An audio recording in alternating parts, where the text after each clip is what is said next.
नमस्कार, स्वागत है आप सभी का ध्येय टीवी के डेली एमसीक्यूज प्रोग्राम में। मैं हूं केसरी पांडे। तो बिना देरी के हुए शुरुआत करते हैं आज के एमसीक्यूज का और लेते हैं पहला प्रश्न।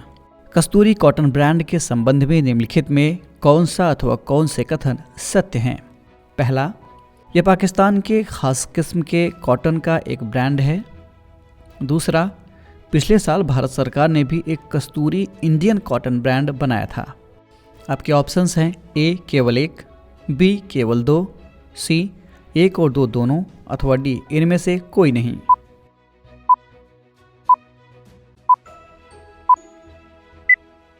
इस प्रश्न का सही उत्तर है विकल्प बी यानी केवल कथन दो सत्य है।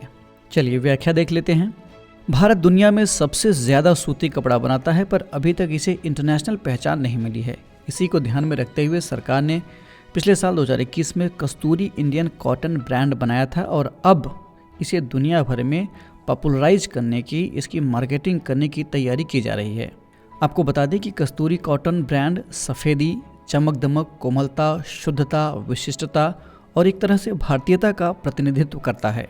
कपास यानी कॉटन भारत की मुख्य व्यावसायिक फसलों में से एक है और लगभग 60 लाख किसानों की आजीविका इसी कपास की खेती पर निर्भर है। ये महाराष्ट्र वाले इलाके में ज़्यादा होता है। इतना ही नहीं, भारत विश्व में कपास का दूसरा सबसे बड़ा उत्पादक और सबसे बड़ा उपभोक्ता भी है।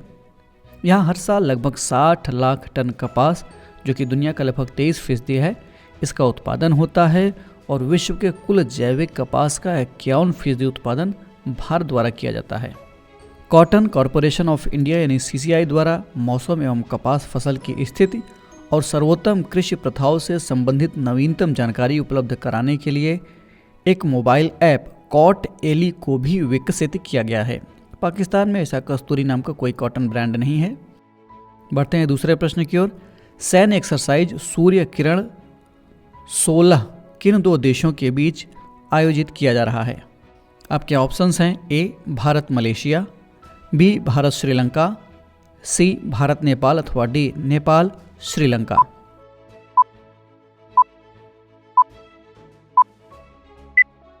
इस प्रश्न का सही उत्तर है विकल्प सी यानी ये भारत और नेपाल के बीच आयोजित किया जा रहा है। चलिए व्याख्या देख लेते हैं। भारत और नेपाल की सेनाओं के बीच सूर्य किरण 16 संयुक्त सैन्य अभ्यास किया जा रहा है। ये इस संयुक्त सैन्य अभ्यास का 16वां संस्करण है, जैसा कि आपने शुरुआत में ही जान लिया। इस साल इसका आयोजन नेपाल के सलझंडी में 16 से 29 दिसंबर 2022 तक किया जाएगा। भारत और नेपाल के बीच ये संयुक्त सैन्य अभ्यास 2011 से शुरू किया गया था। तब से बारी बारी से दोनों देशों में इसका आयोजन हर साल किया जा रहा है। बढ़ते हैं तीसरे प्रश्न की ओर। हाल ही में हनुक्का या हनुका सुर्खियों में रहा, ये क्या है? आपके ऑप्शंस हैं ए हरित शैवाल की एक प्रजाति है जो कि विलुप्त होने वाली है, विकल्प बी कछुए की एक प्रजाति है, ये भी विलुप्त होने वाली है, ऑप्शन सी यहूदियों का एक त्यौहार होता है ये, अथवा ऑप्शन डी हिमाचल प्रदेश की एक जनजाति है जो अभी सुर्खियों में है।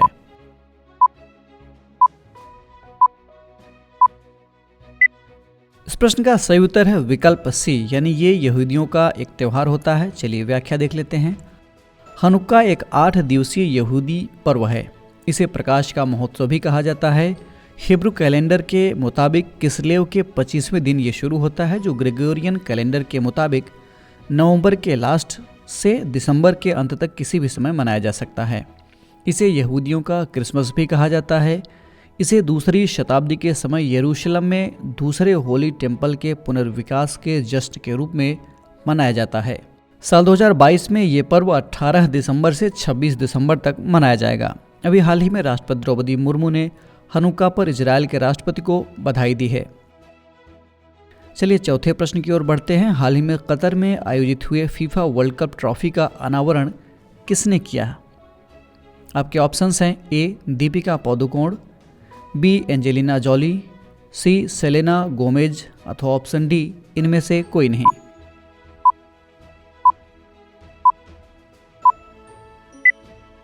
इस प्रश्न का सही उत्तर है विकल्प ए यानी जिसे दीपिका पादुकोण ने इसका अनावरण किया है। चलिए व्याख्या देख लेते हैं।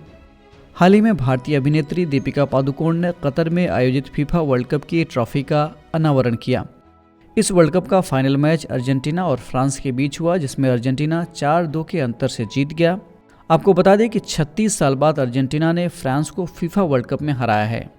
ये अर्जेंटीना का तीसरा फीफा वर्ल्ड कप खिताब है। इसके पहले साल 1978 और 1986 में अर्जेंटीना ने यह खिताब अपने नाम किया था। बढ़ते हैं आज के इस कार्यक्रम के अंतिम प्रश्न की ओर, यानी 5वें प्रश्न की ओर। GMR दिल्ली एयरपोर्ट का safety performer of the year award किस एयरलाइंस ने जीता है? ये इसी साल की बात हो रही है। आपके ऑप्शंस हैं A air India, B Vistara, C Indigo अथवा D स्पाइस जेट।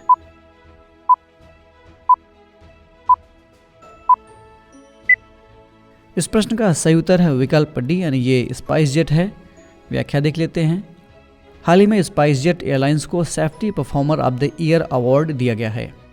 यह अवार्ड सेफ्टी मानकों में बेहतर प्रदर्शन करने वाली एयरलाइंस को दिया जाता है। यह अवार्ड स्पाइस जेट को सेल्फ हैंडलिंग एयरलाइंस प्रदर्शन और सुरक्षा के उचित उपायों के लिए दिया जाता है। यह पुरस्कार GMR दिल्ली एयरपोर्ट द्वारा प्रदान किया जाता है। तो ये था आज का डेली MCQs कार्यक्रम। कमेंट करके हमें ज़रूर बताइएगा कि आपके 5 में से कितने प्रश्न सही हुए। अगर आपको ये कार्यक्रम अच्छा लगा तो ध्येय IAS के इस चैनल को लाइक, सब्सक्राइब अथवा शेयर करना ना भूलें। साथ ही बेल आइकन भी प्रेस करें ताकि आपको हमारे आने वाले सभी प्रोग्राम्स का नोटिफिकेशन मिलता रहे। हम फिर मिलेंगे एक नए कार्यक्रम के साथ। तब तक के लिए पढ़ते रहिए और बढ़ते रहिए। नमस्कार।